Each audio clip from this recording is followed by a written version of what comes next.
වෙන සුබ සන්ධ්‍යාවක්. යාළුවනේ ඔයාලා අහලා තියෙනවද? ඕක මම තුට්ටුවකට මායිම් කරන්නේ නැහැ කියලා කතාවක්. අපේ පැරණි මිනිස්සු කියන කතාව. අන්නේ කතාව හැදෙන්න මුල් වුණු අදින් වසර 230කට වඩා පැරණි සැබෑවටම ලංකාවේ පාවිච්චි කරපු තුට්ටුවක් ඔයාලා ඇස් දෙකෙන් දැකලා තියෙනවද? මෙන්න බලන්න.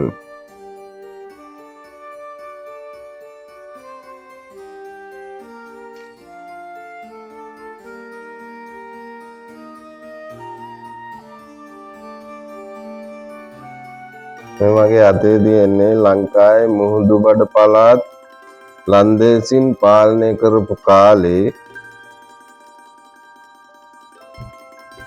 පෙරදිග ඉන්දිය වෙළඳ සමාගම මගින් නිකුත් කරපු ලෝකඩ තුට්ටුවේ කාසියක්.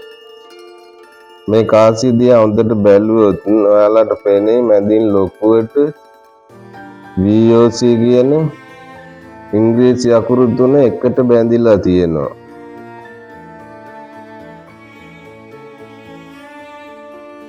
කලවම් විලා එකට බැඳිලා හැදුණු ලස්සන ලාංඡනයක් තියෙනවා. ඒ වගේම ඒකට යටින් මේ කාසිය මුද්‍රණය කරපු වර්ෂය විදියට 1792 හෝ 1794 වගේ කාලයක් පැහැදිලිව කොටලා තියෙනවා.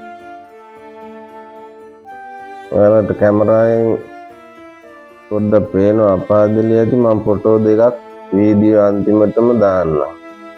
දැන් බලමු අපි කාසියේ අනිත් පැත්ත. කරවල බලමු. මේ පැත්තේ තියෙන සමචතුරස්‍ර රාමුව ඇතුලේ උඩින්ම රාජකීය ඔටුන්නක් තියෙනවා. ඒ ඔටුන්නට යටින් ඉන්නේ කඩුවක් අතින් ගත්ත සිංහයෙක්. මේක ලන්දේසි යුරෝපයේ පිහිටි ප්‍රාන්තයක නිල රාජකීය ලාංඡනය. අද කාලේ වගේ නෙවෙයි යාළුවනේ. ඒ කාලේ කාසිය හදන්න මැෂින් තිබිලා නෑනේ. මේවා ලෝහ රත් කරලා මිටි වලින් තලලා කටු වලින් මේක එක දේවල් ලකුණු කරලා එහෙම ගත්තු කාසි තමයි මේවා රළු ගතිය තියෙන්නේ. ඒ නිසා අපේ පැරණි මුදුන් මිත්තෝ කඩවල් වලට ගිහින් බඩු ගන්න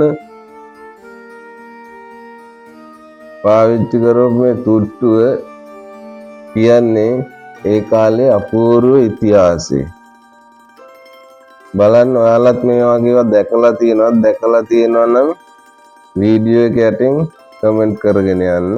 ඒ වගේම මගේ ළඟ කාසි ගොන්නක් තියෙනවා. පැරණි කාසි.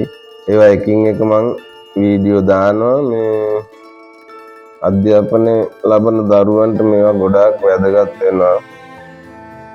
ඒ නිසා මගේ සුමන වෙල්ලස්ස YouTube channel එක සහ page එක follow කරලා තියාගන්න. මම මේ වීඩියෝ දිගින් දිගටම මගේ ළඟ තියෙන කාසි ටික දානවා. එහෙනම් අදට මම නවතිනවා. ජය වේවා.